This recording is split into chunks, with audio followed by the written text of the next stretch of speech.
We cut through the noise, get you straight to the insights you need. That's the plan. Today, we're plunging right into the heart of North American soccer. It's the CONCACAF Gold Cup 2025 final, Mexico versus the United States. The classic rivalry, always intense. Exactly.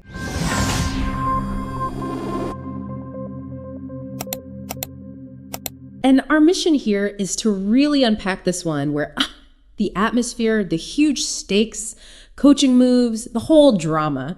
So by the end, you'll really get why this particular game mattered so much. It wasn't just about lifting a trophy. Not at all. It had much bigger implications. Right. And we've pulled this all together from a stack of sources, Mouch reports, detailed team value analyses, some behind the scenes stuff from major sports outlets. Yeah, there's a lot to unpack because this wasn't just 90 minutes of soccer. It was, well, our sources point to it being a real cultural event charged with significance. Absolutely. Okay, let's set that stage then. NRG Stadium, Houston, Texas. The scene was just incredible. Over 70,000 fans packed in. Huge crowd. But here's the thing, the vast majority, Mexican supporters. Yeah, that stood out. And one source we read had this pretty powerful observation. It noted how, for Mexican fans in the U.S., waving the flag can be seen as an act of rebellion, especially, considering the political climate around immigration policies mentioned, linked to Donald Trump's era.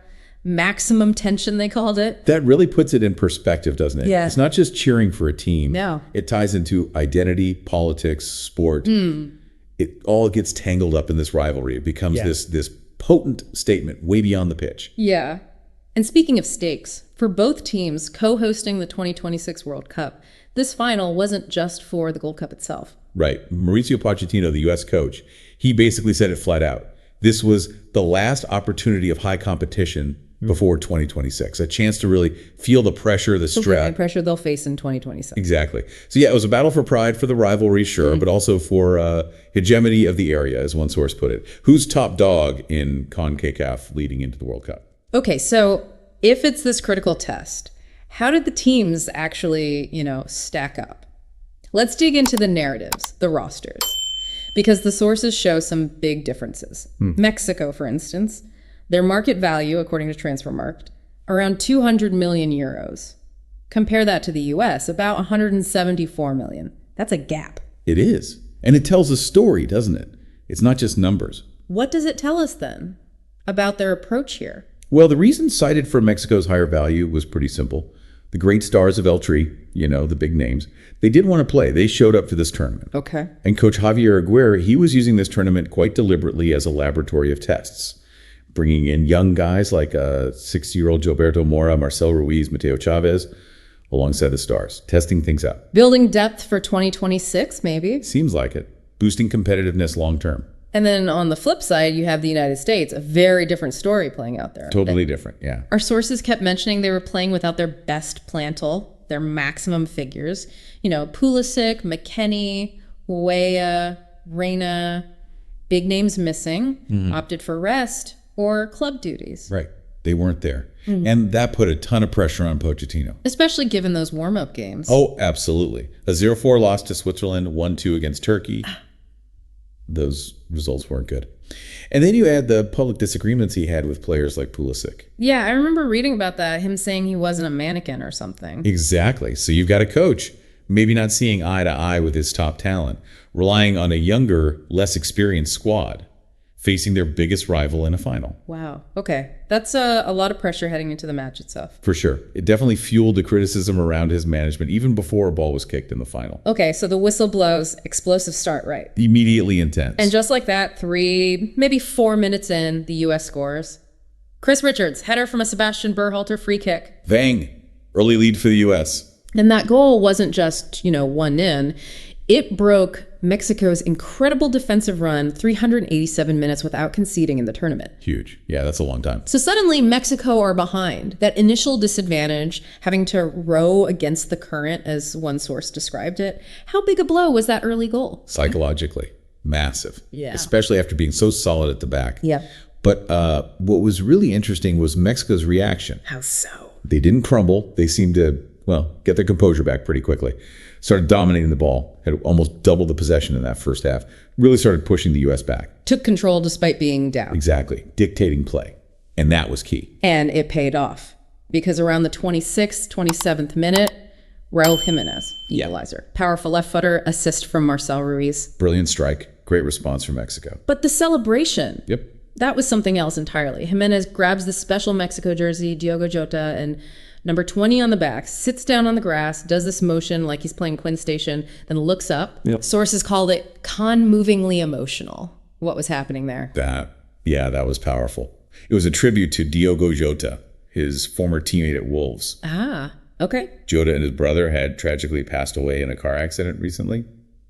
Jimenez and Jota were apparently really close friends, so this was just a very public, very moving tribute. Wow.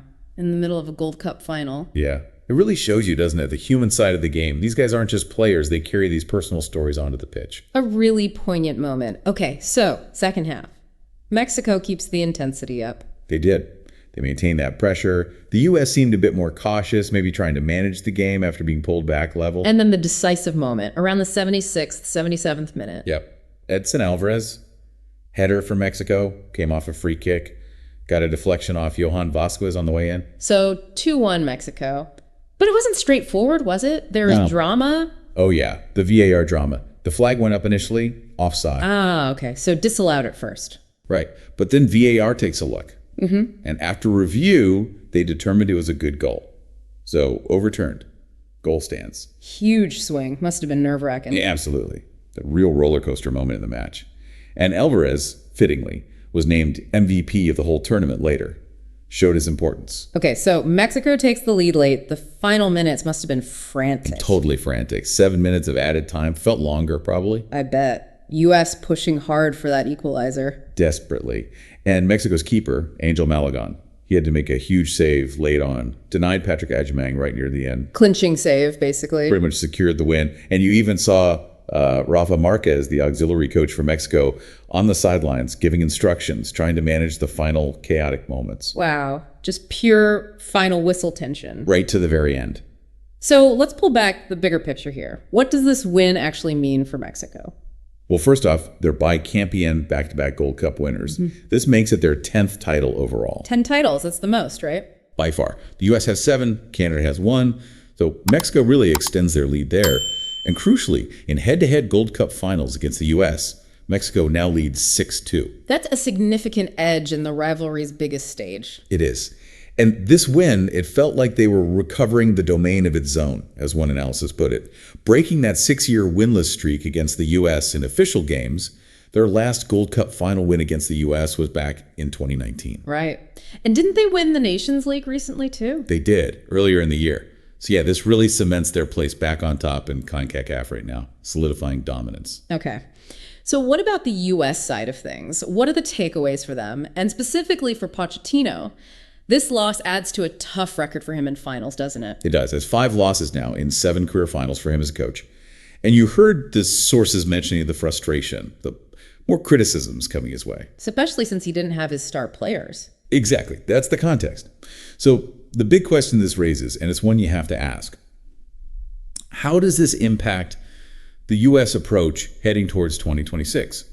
They relied on youth here, got to the final, but ultimately lost to their main rival. Is it just a blip because of the roster, or does it signal deeper issues they need to sort out before hosting the World Cup? That's what they need to figure out, right? Yeah. Because while it was experimental, you still want to see progress, cohesion under pressure.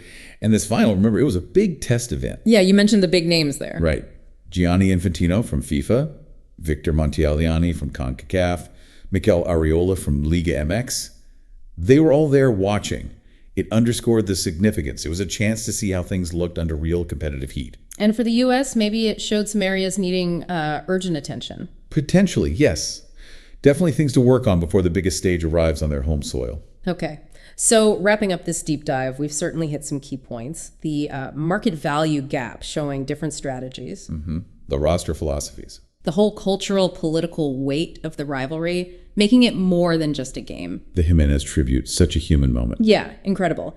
And then this final, as this crucial World Cup dress rehearsal, with all the lessons learned, good and bad. Absolutely. Lots of nuggets there. It really leaves you thinking, doesn't it? It does. So here's maybe a final thought for you, the listener, to mull over.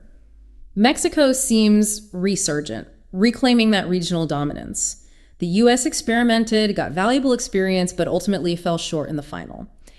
How is this specific Gold Cup final going to shape the story, the preparation, the mindset for both these nations as they gear up for their absolute biggest test yet, co-hosting the 2026 World Cup? That's the billion-dollar question, isn't it? How does this result echo forward?